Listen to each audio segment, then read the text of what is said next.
Once again, guys, I welcome you to Sports Jazz. Thank you so much, and please do not stop and keep subscribing, keep sharing the videos and links, and yeah, you join the Sports Jazz family. Going into going into Chelsea, we're starting with Enzo Fernandez, guys. Chelsea has more than news. It has a huge story from the players, the manager, their boss or chairman, the signing or recruitment system. Everything has been in shambles. How they performed last season, the number of managers they hired and fired in only one season or ever since Todd Boehly took off. And today, let's start with the new manager, Josh. I'll start with you, Enzo Maresca. How prepared is the new manager for the new season, and what kind of style of formation? I mean, okay, we know the formation he uses, but does his formation is it going to favor him, especially in the Premier League? Because Premier League is not the league where you have that clean football of tick tack, tick tack. But is he going to prosper with his style, especially at Chelsea? Well, to give perspective to your question, yeah, you should know that ever since Todd Boehly bought Chelsea through a consortium with Clear Lake Capital Group, it has been largely considered as a basket case in the world of football, especially for its uncertainty of direction. The departure of Mauricio Pochettino did not help matters, as we started to look at it like a bottomless pit, given the positive results he had put together at the tail end of the season.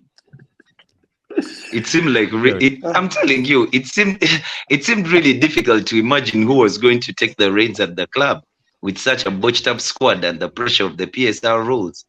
But oh boy, did the sporting directors get it right? The recruitment of Enzo Maresca brought with it a glimmer of hope for Chelsea fans around the world who are not contented with the manner in which their club had let go of his predecessor. You know, this Paul Winstanley and Lawrence Stewart are the sporting directors at Chelsea.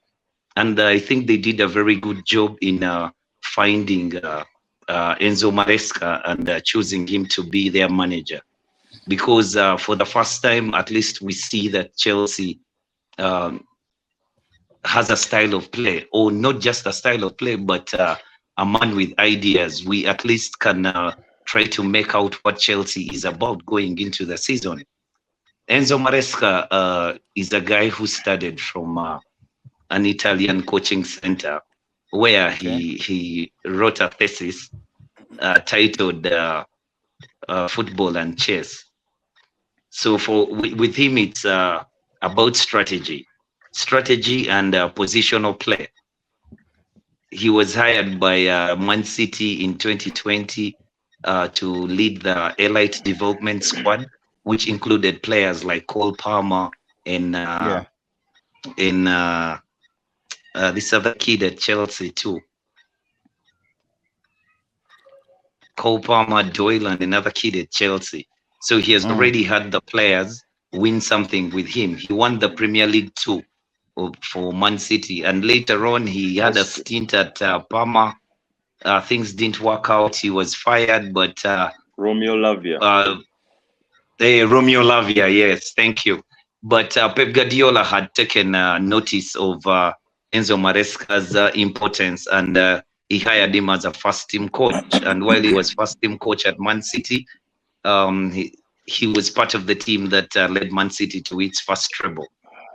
Enzo Maresca plays a 4-2-3-1 formation and a 4-3-3 formation. But while his team is in attack, say Leicester City, he likes to change the shape of the team to a 3-2-5. By playing a 3-2-5, he just wants to have a lot of players in offense to help press the other team up the pitch. He does that by drawing the fullback. The inverted fullback comes into a double pivot to make the two midfielders.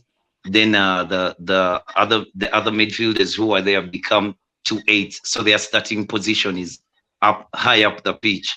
and Mm, it gives him a numerical advantage if the other teams decides to play the ball from the back. So Enzo thank you. Maresca is a good choice for Chelsea, and Chelsea already has the players. They have the Thank players. you. Okay, thank you so much, Josh. That's a very, very good insight. David or Guitar, real quick, anything to add on Enzo Maresca? Yeah, I couldn't agree more with Josh. Enzo Maresca, first and foremost, he places high value on that deep build up, from the back with short passes. So with the back line, he wants to beat, with those build up from the back, he wants to beat a high press.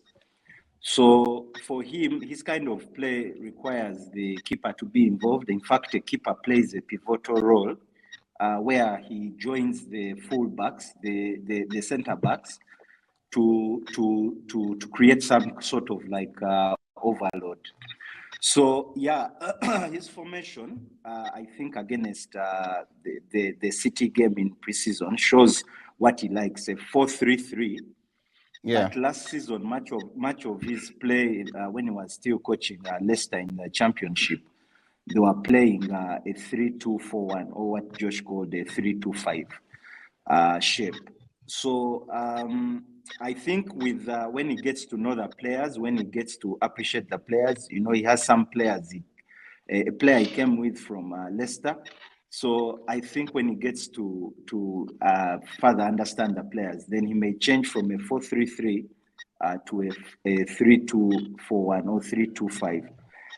But I think I like his kind of play. He personally reminds me of what I think Ten Hag would want to implement at Manchester United. Yeah, other than that, I Thank you. think Josh has said much of what I would have wanted to say. All right. Thank you so much, guys. Thank you for the insight. And moving on right now, I wanted us to speak or share our opinions on the issue regarding Conor Gallagher. I understand he's supposed to be joining Atletico Madrid very soon. And in fact, he was supposed to travel today to go do his medical, but unfortunately, something did happen, and something happened, and he wasn't part of the team or part of the whole envoy that was supposed to go meet and speak in details to finish up the details at Atletico Madrid. But still, anyway, let's look at his whole situation. He was Conor Gallagher was given a new contract, 2-year contract, very good contract as from what we know, from according to what we've been reading. But he turned down the contract. I mean, I'm speaking now on the player side. He turned down the contract, and when he turned down the contract, with the new manager also coming in, they didn't have a lot of patience. Now, them not having a lot of patience, they have decided to push him out. Now, with him being out, he's a kid that came from the system, from the Chelsea system, the academy, through the ranks. In fact, last season we saw him uh, being the captain in some of the games, and in other words, he's a fan favorite when it comes to Chelsea. But now again, we see in this very situation, he's being pushed out. I see the English media complaining that he's being treated poorly, which I think is not fair for them to say, especially if he had been given a contract and he turned it down. Now, if you don't want to stay, if you don't want to renew your contract, there is no way they would keep you at the club. So Enzo also says, excuse me, Enzo also says, according to his style of play, his style of play, he does not suit in his system. So he's being pushed out for an amount. I don't remember the amount, but I think it's between 35 million pounds. Please correct me if I'm wrong. And I don't think it's bad Yeah, if you don't for want to their play. part. If you don't want to play for the club, another team comes in, they're swinging in, they are ready to pay the cash. I think you should go. David, what do you have to say about the whole situation? David? Guys, sorry. Yes, Josh, please chip in for David. Josh? Um, you see, it doesn't matter whether Conor Gallagher is a kid of the academy or not. he was offered a 2-year deal. I mean, if anything, Chelsea, who is his employer, has been very Yeah. lenient with him because they've given him, they've made an offer to him 3 times. Yes, the offer is not what he wants, but that is just because he over he has an overestimation of um, his value to the club. You know, I mean, Yeah. Correct. if Mauricio Pochettino had made him captain, and Mauricio Pochettino wanted to build everything around him, but the manager that was brought in is majorly his style of football is majorly possession heavy football. As I Conor said last Gallagher, time, as we all know, he's called the Pep clone. is He was complaining why uh, they are referring to him yeah, as the yeah. Pep clone. Uh, they're trying to call him the diet Pep. Yeah. Yeah, but but he was long like this before even he met Pep. I mean, Yeah. this is just his ideas of football. This is how he understands football. So for Conor Gallagher, we all know what he's about. He's majorly about the work rate and fire in the belly than a football brain and calmness to string good passes in the middle of the park. So if Yeah. if Chelsea has offered a 2-year deal with an option of a third year, and Conor Gallagher thinks that that is beneath him for all the time that he has been at Chelsea, it's high time he moves on. Okay. Yeah, I Yeah. think I think for me, Chelsea is trying to, like what Josh has said, he's a young player. He's just 24 years old, and Chelsea is trying to avoid, they want what happened in the Rudiger situation to happen when it comes to Conor Gallagher. So I think for him to, like Josh says, to overestimate his position. They when they bought in players like Caicedo, Enzo Fernandez, and at the time there was also Romeo Lavia.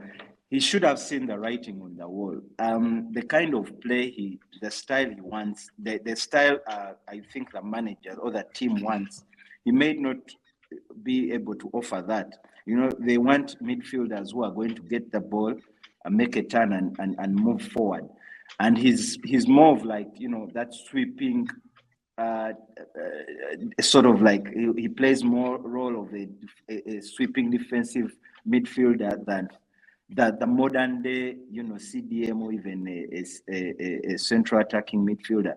So for me, I think sometimes if a club shows that they are not really that they are not really in that dire need of your services, it's best to try a new chapter. I think Atletico Madrid kind of play may even suit him, but Thank. he's an academy player, an English player that might want to stick around to play for within his own country, and that's playing to his head. But you end up playing for some like bottom third league clubs. Thank you, Gita. Yeah, David, you haven't said a word. Well, glad that you're back. Yeah, about the whole Conor Gallagher situation. Do you think he's been treated fairly or unfairly? Because right now, as things look, he's being pushed to Atletico Madrid. Fans are not happy. But again, on the other side, it could also be his problem because he was given a 2-year contract extension, improved salary, in other words, an offer. But he turned it down. He did in more. In other words, you don't leave anyone a choice rather than to ask you to leave because you don't want to be part of his plans. What do you have to say?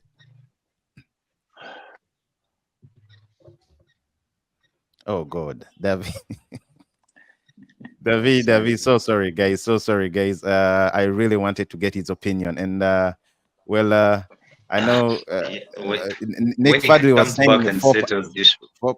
Yeah, maybe I will ask him. I'll try to go back.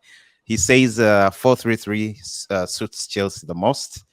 Yes, Josh or Gita, you think in 10 seconds each one of you, does it? Is it the best formation for Chelsea? For now, yes, 4-3-3 would be best suited with, you saw when the game with players that really appreciated Mudweke and Sterling, they were thriving, especially against that 4-2-3-1 formation against Pep. But I still insist Enzo Maresca may change to a 3-2-4-1. But of course, it doesn't differ much. It's just having the fullbacks overlapping. So, Okay. yeah, when you have Reece James fit in that squad, it would be fit for that. All right. Let me have Josh. Sorry, I'm going to skip you. Let me have David again. David, happy to have you back. Please, yeah, your take on the whole situation, Connor's situation. Yeah, I want to put in a quick thought on the Gallagher situation. Yeah. Yeah. I think just like all the other players have been with the previous managers, Gallagher's situation has been up in the air. And just to connect it to what Josh was saying earlier, Josh gave us a very vivid description of the background of Enzo Maresca. So for me, Enzo, we already spoke about this. Gallagher is not suited. And we know that he's not suited, not because we have observed how he fits into Enzo's plan, but Enzo himself has said this player is not suited to the identity I want to build for Chelsea, right? So for me, as unfortunate as this is to the wider Chelsea fan base, that's a plus to Enzo Maresca, because right off the bat he's coming and he's being very firm about his identity. I know that most of us watched that interview where Pep Guardiola was talking about Enzo Maresca, and he kept saying, if you deeply, deeply believe in something as a manager, then you're bound to succeed. And that was a reference to Enzo Maresca. So we know that Enzo Maresca is going to be very, very stubborn with the identity he wants to build. And similar to what Arteta did when he had just come in, he doesn't mind whom he has to kick out of the way, no matter the relationship Conor Gallagher has with Chelsea. So for me, if I were a Chelsea fan, that would give me confidence. I would know that this guy is ready to ruffle some feathers in order to bring his ideas to life. Thank you so much. I'm moving on real quick, guys. Let's talk about the Enzo Fernandez saga real quick. This is a quick one because everything has been in the media, everything has been talked about. Josh, in 30 seconds, does he have a future at Chelsea, or he needs to be sold? He needs to move on. He needs to be loaned after what happened with the whole racist chants. Because you saw the game, in the Olympics, the game where France beat Argentina 1-0. You saw the tension between the players and the managers, the fans too as well. You could see Thierry, because currently he's the manager of the Olympics team, but you could see the passion, you could see the intensity. I won't call it anger, but he wasn't happy, and they really wanted it, and they were so happy to beat and knock out Argentina from the quarterfinals to proceed to go to the semifinals of the Olympics. Josh, yes, please. Does he have a chance at Chelsea right now, or he needs to move on? Your question is a bit difficult to answer, because when you say need, Chelsea does not want the to team lose might a player. need him. I'll give you an example. Yes. Although they are completely all different. Look at Mason Greenwood. Of course, some fans wanted him to stay. The board wanted him to stay, but again, the image of the whole club, the deal. No. Just, no, I'm saying, of course, because he came through the ranks as well. Okay. They would love to have kept him, answer, but because of what happened. No, to answer your question, Chelsea has acted a little much faster in the decision making to actually make sure their asset is not written off than Man United did with Mason Greenwood. Because at the time, you would like to think that if Mason Greenwood had been cleared by the court, if the Manchester United board acted there and then, their decision would have, whatever decision they would have made, would have been much better than they almost asked the public to make the decision for them by just keeping quiet and waiting it out. Chelsea has already said that Enzo Fernandez has buried the hatchet with everyone. Reece James was involved. on the training ground with I saw Caicedo also he saying he did apologize yes, and he's okay with it. he apologized. He tried to break truce, and for me, I think like it was a slap on the wrist to what he did. That is giving money for charity, some discrimination charity, and what as in what is that? Why? So you mean the Chelsea board would forgive him because he can pay? That is what he can do. That is the easiest decision for him, to pay money, to throw money at a situation, and it goes away. So for me, Enzo Fernandez should not be playing for Chelsea, but Chelsea cannot let a player on an 8-year contract. They bought I know they 105 paid a lot of million pounds to go to West. They have to make sure that their asset thank you is up and Josh, running. thank you so much. Yeah. Guitar, in 30 seconds please say something. Yeah, exactly what Josh has just said. I doubt Chelsea would leave 106 million, pound asset to just go to West. I think when he played against Man City in the preseason, that was to show us that he's going to be part of the lineup that will be playing in the season to come. Just like what Josh said, Manchester United at the time did not. They included Mason Greenwood in the lineup, but they did not allow him to train with the first teams. They didn't take, they basically they sort of shunned him. So that was, like they let him out to dry, and you could say they let him out to dry. What I don't know, maybe if we could add a twist to this is, I don't know if maybe the fans will be open to Enzo Fernandez coming back, but with the recent riots that have taken a racist shape in England, I maybe they'll perhaps allow him, because there seems to be that divide, and there will be those ultra far right fans that may want to use him as the poster boy. But like Josh says, it's a disappointment, a slap on the wrist, and it shows me that Chelsea will put business over trivial issues like racism and the like. Thank you so much, Guitar. Yes, David, anything about Enzo Fernandez? I mean, they made a chant, or whatever chants they made about a team they were not, because they were playing England in the finals, but how to start and mocking and throwing stones at France. I mean, that was really uncalled for. Yes, please. I think the liberal ideas are saturating football, and unfortunately for Chelsea, they have an excellent player on their hands, and this is one of those compositions that has a different dimension about it. So is Chelsea going to make a sporting decision, or is it going to make a political decision? Because the objectives of those two are contrary. They have a very, very excellent player, especially with Enzo Maresco, who wants to play, in the way that we know he wants to play. That's a player I look forward to seeing under him. He may transform into a world beater. We know he has that quality, especially with those building from the back things. He's a quality.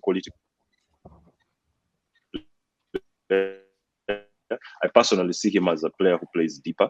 He could solve that problem for Maresca. But then the sporting decision is contrary to the political decision. And, fans are like children sometimes. We fans, we're like children. We want the sporting objectives to be met, but we also want the club to pursue the political objectives almost at a whim. And, that will affect Enzo Maresca. I want to focus myself on Enzo Maresca, because I feel like we are all at the risk of being hypocritical. Many human beings behind the doors are actually tribal. You'll find that it's because it's England, they're sensationalizing it. But I hope they can give him a chance. Well, it's good he played in the preseason. I hope they can really give him a chance. I hope they focus on the sporting decision. Look what happens to Vinicius in Spain, and no one bats an eyelid. No one says anything. But if it's a player doing it, then so it's a bit of a complex one. But if anything, but it doesn't make it right. It doesn't make it right. At least England should stand up. It's not right. And it's not right. Yes. the other thing is, in Spain, it's the fans that are booing Vinicius Junior. The players on both yes, on both divides are supporting him. Here is a player who should know better, who plays with black players in his club, league. He has French players in his squad. Yes, and you're making such racist. You could make them look. Let me ask. Fine, but then you record yourself. So for me, giving such excuses. If I may, there should if I may, can I ask? Punishment. Yeah, Josh, please go ahead. Minimum of 3 games bans. Actually, 3 ban would have of been 3 10. games, and that for me would send a message, because now what you're trying to say is that anyone who record himself making racial slurs will just donate to charity, says apologize, and life moves on. Football has not to exactly. set a standard. No, football has to Not set exactly. a standard. Zach. If you apply the same standard for likes of, of Guys, Greenwood, then this should be applied. Jita, if I may. Okay, yeah, Josh, after you, then David, please. Yeah, you see, like, have you thought about if a sports fan is the one who had done what Enzo Fernandez did? They would, even if he was a season ticket holder, they would ban him from the stadium for the whole year. We've seen that. We've seen that in Spain. Yeah, it has happened so many times. Even in England, it has happened so many times. The camera gets you, and they'll book you, they'll charge you, and they'll ban you from the stadium. Now imagine this is a footballer, this is a player. I don't think he can be the same. He could have apologized, and everyone is playing to the gallery, but deep down they know who he really is. Wesley Fofana cannot forget who he really Fernandez is, and they're going to share their locker room, so they can play to the gallery for all they want. But Devi, there's bad blood there. Chip in, Devi, before we move on. David, I don't know whether you can hear me. Guitar was saying something. You know what earlier. I think, Josh? Looks like, you know what I think? Yeah. Yes. Yeah. You know what I think? I think if individual clubs take it upon themselves to probably deal with the players or the fans at that level, I think we shall have a bit of confusion in like a unified way to solve for racism, right? What I think should happen, and if it were up to me, I would prefer to see FIFA, and the bigger football associations coming up with a wholesome solution that will punish both fans and players alike, because now I look at the situation where players have money. Like you said, money is no object. He feels literally nothing. And if a player is getting a big contract, like we know Enzo Fernandez is, that's what it's Guitar like was saying. It doesn't help.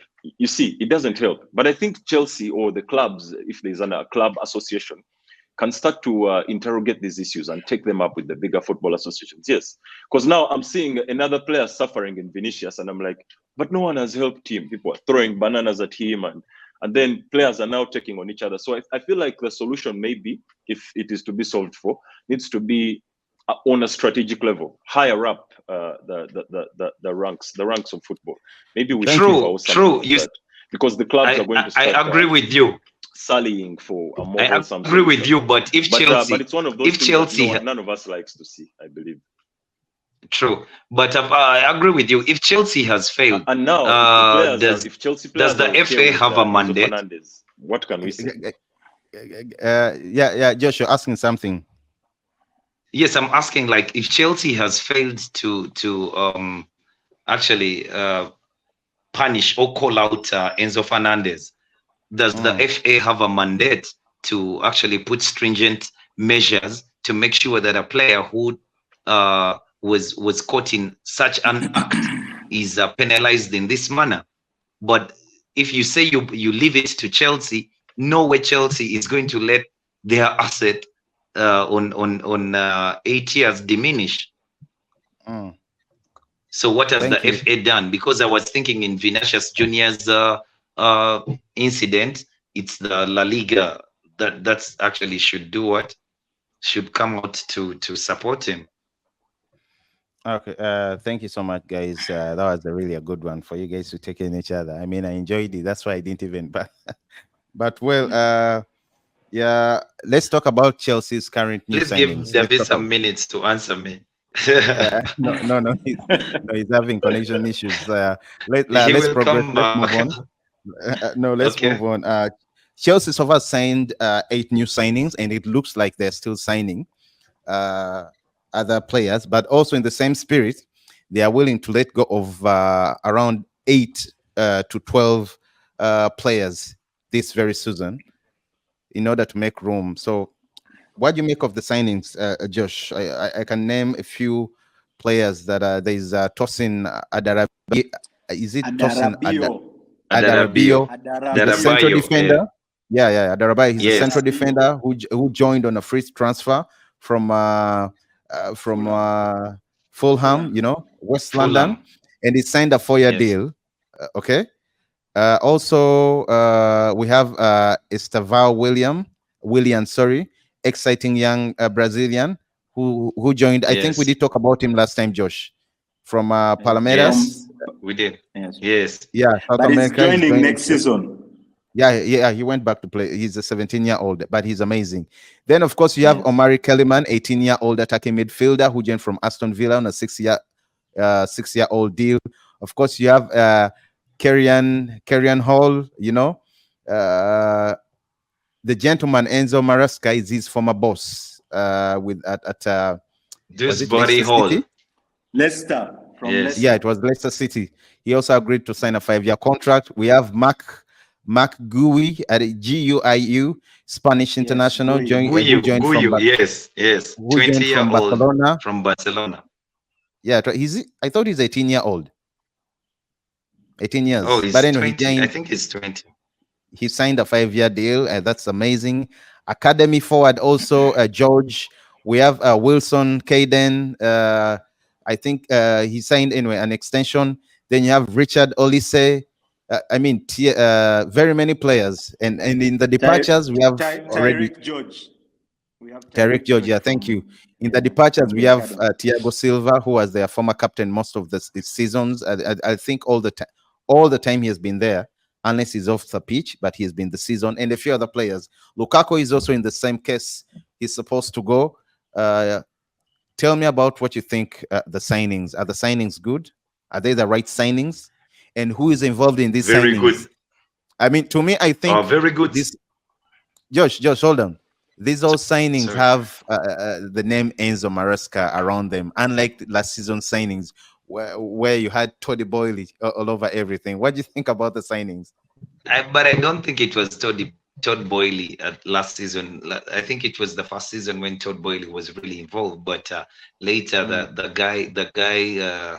one of the guys who owns Clear Lake Group is Yeah, Egbale. I think Egbale. Forgive me for the pronunciation.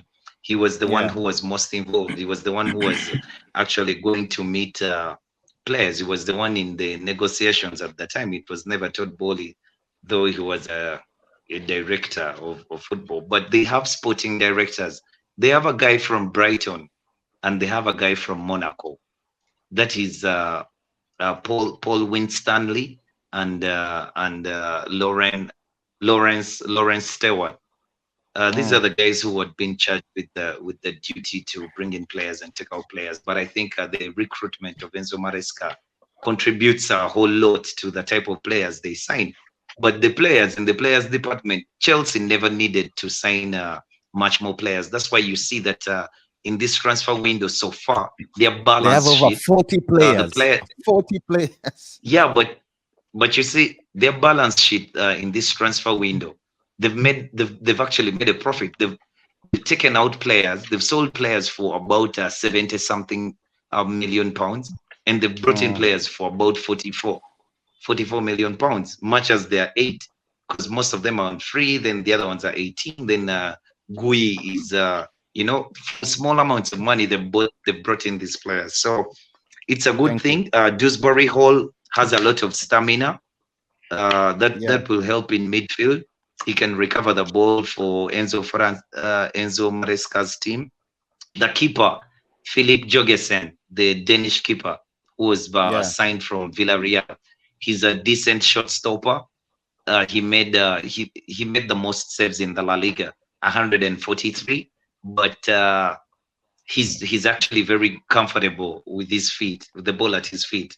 And Thank you. Maresca's type of football, Sorry. you have to play from the back. Thank you, Josh. Yes, Guitar, in a minute, you have something to add on?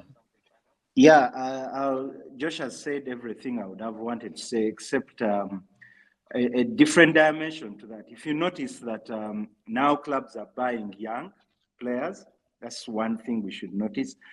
Like Josh says, I don't see the need. Of course, a new manager normally wants to bring in players that fit his style of play.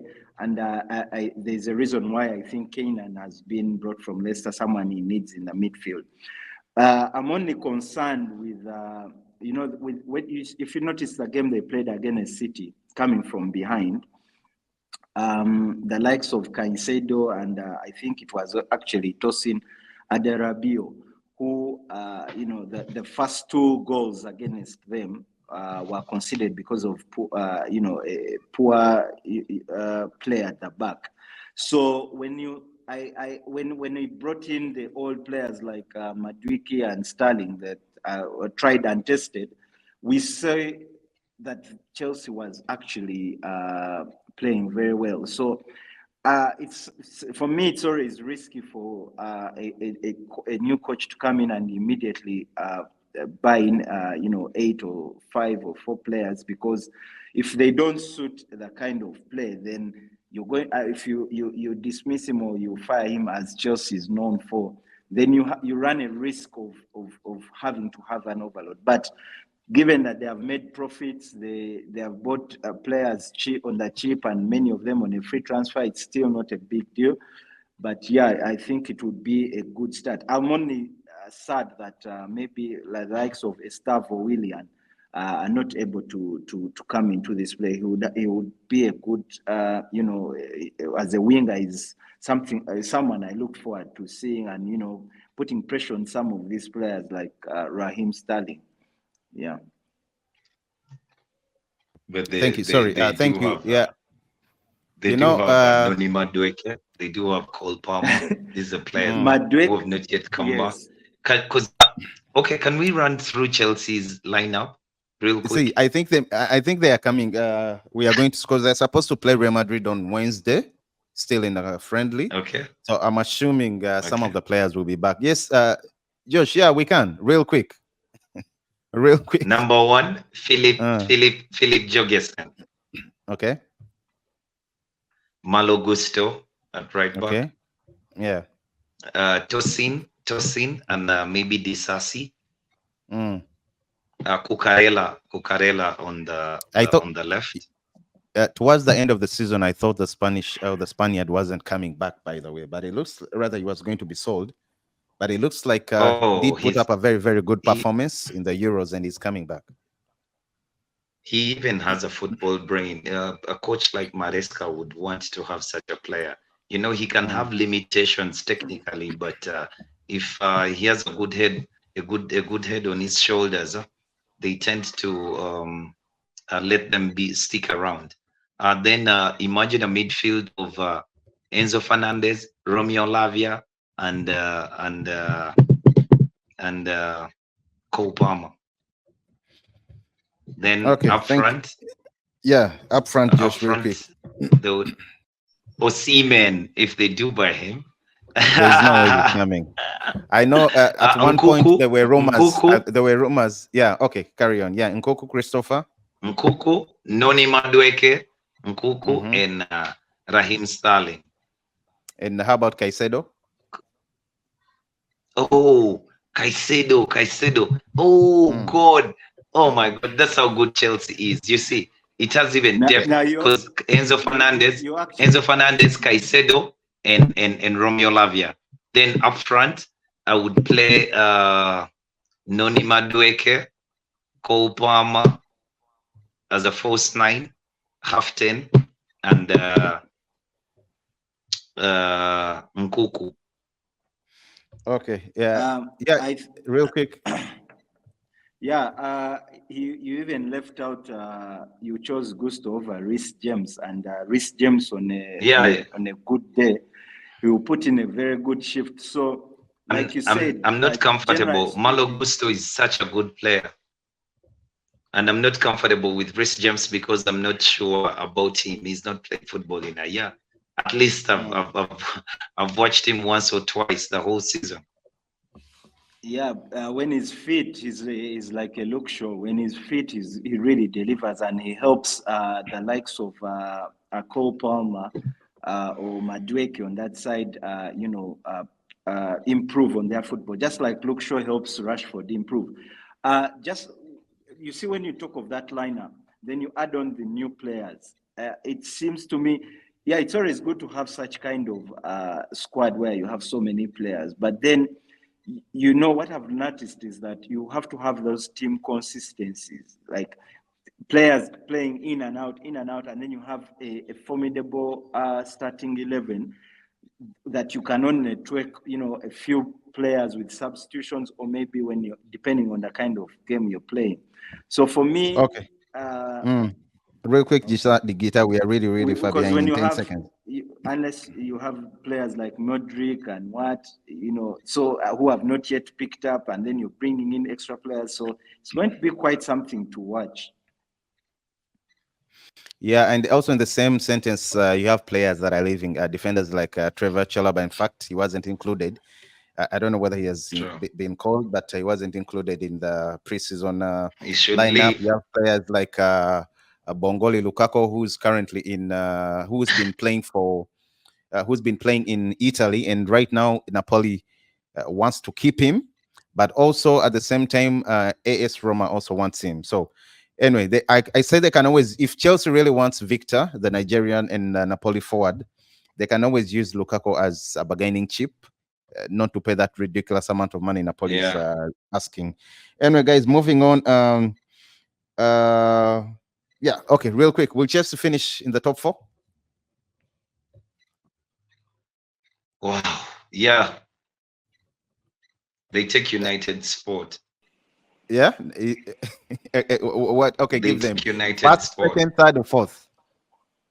No, there will be time for that. I will give you in the future. No. But I Give said me they right take now. You United can. Sport. I would say they will not finish in the top 4. I'm happy to place them around. I don't place them in the top 4 with Man City, with Arsenal, with Liverpool, Aston Villa really looking good, and Aston Newcastle Villa looking good. It will be a tall order, but of course, I expect with Enzo Maresca for them to they will finish in European places. Yes, they will finish in European places. Which side of Europe, I don't know, but they'll finish in European places. Not the conference, though.